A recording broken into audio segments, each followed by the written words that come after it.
Hey everybody, it's Denise with Denise McDonald Fitness. How are you? I hope you're having a great Monday.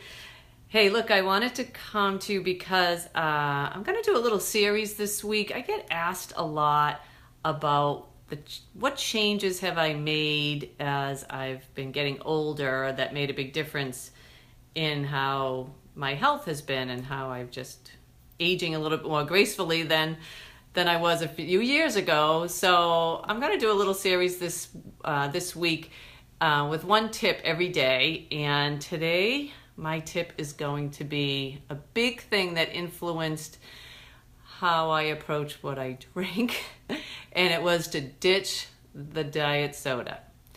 That was a huge thing for me. And so I would say that it's been almost 7 years since I had a Diet Coke. But you may be surprised to know that I was a big Diet Coke drinker for years. I mean, I drank soda probably, I would say, once, twice a day, maybe a little more. I was a Weight Watcher, so I kind of, they would say, oh, that's no point, so you can, drink that. You're not going to, to count that. I also drank a lot of Crystal Light. Like, that was a big thing for me was, I just was bored with drinking water, so I would just drink Crystal Light all the time.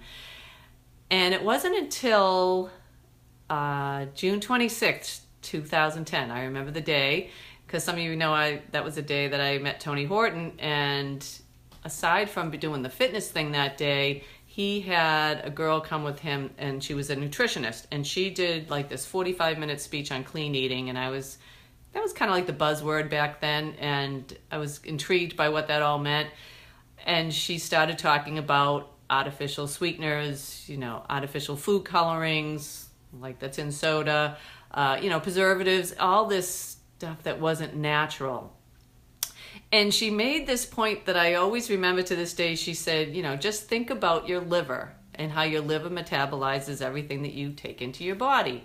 So here I am, a nurse. I'm like, okay, I know that. Like, yeah, so what's the point of this and the correlation of diet soda? And she said, well, your liver needs to recognize what it is trying to metabolize.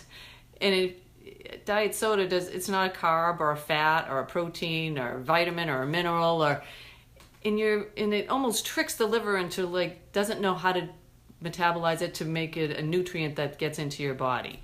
So she said it basically will store as fat. And I'm like, oh my gosh, I don't even know why I didn't realize that before, but it just really stuck with me. And I was just like, why am I drinking this stuff? Never mind the aspartame and how they say it could potentially be cancer causing.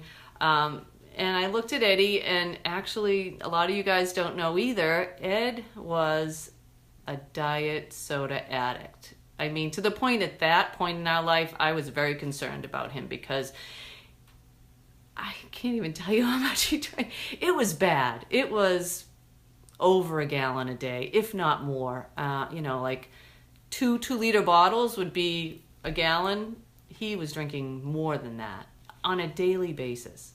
To the point that I said to him one time, I go, well, when do you drink water? And he said, I don't drink water. So he was literally having it for breakfast, snack, lunch, going someplace where he's refilling 2 or 3 times, having it in the afternoon, having it on his way home from work. Like, it was bad. And I was like, this is not good. We need to get off this. And that day we did. We got up. That was the last day I had one. And that was the only caffeine I really drank, but I didn't seem to really go through withdrawals of that. I just decided that it was almost like that switch in my mind. That mindset went like, this is something that is not going to help me. I need to just be drinking water, and finding a way to that would be my drink of choice, would be water, finding a way to naturally flavor it. I do iced tea. I usually do like a decaf iced tea or a green tea, and I sweeten it with a little stevia, like a little natural sweetener. But that's really all I drink now, and Eddie's really the same way. So that was a big change for us. It really helped us a lot. And I have a blog that I'm going to post later, and there was a video that someone had shared with me, and I share it all the time with people when they tell me that I don't see anything wrong with drinking diet soda. And it actually, the name of the video is Why Diet Soda Makes You Fat. And when I watched that, I was like, it's like a 7-minute video. I'll post it in the blog. You guys can take a look at it if you've never seen it. But it was so eye-opening, and it was so like easy to understand. And I was like, oh my gosh, like this is a reason why I am not losing weight. And back then, I mean, I was struggling. I was a Weight Watcher. I felt like I was doing everything right, but I wasn't changing. And I think that giving up that soda and just doing water was a big change that I made for myself and for my family. I didn't want my kids to drink it anymore. They were actually somewhat of the mindset of giving it up even before we did. So, there is no soda in my house. And if people come over for a party, I don't even have it. Because I am passionate that I want people to not drink it anymore. So, if you do drink it, or if your kids are drinking it, do your due diligence and just research. Do your research, get on Google, find out why it's something that I really think you should give up. As a healthcare professional, I don't believe in it, and I just don't think we need it. And it just bothers me when I see it advertised. It bothers me when I see kids drinking it. Like, it is something that has no nutritional value. So I think everyone should get off. I really do. I'm sure the Coke companies would hate me. But hey, I'll post some more on the blog about it. Hey, Wendy. Hey, guys that are all hopped on. Do you guys all feel that way too? Or I know it's hard. Believe me, up to 7 years ago, I would drink it. I didn't think it was anything really that bad. It wasn't that bad. I wasn't drinking that much. But the more I've researched and read about it, it's just not something that I want to do. And I think we're just healthier and feel better. I know, Chantel, right? You're in the health field.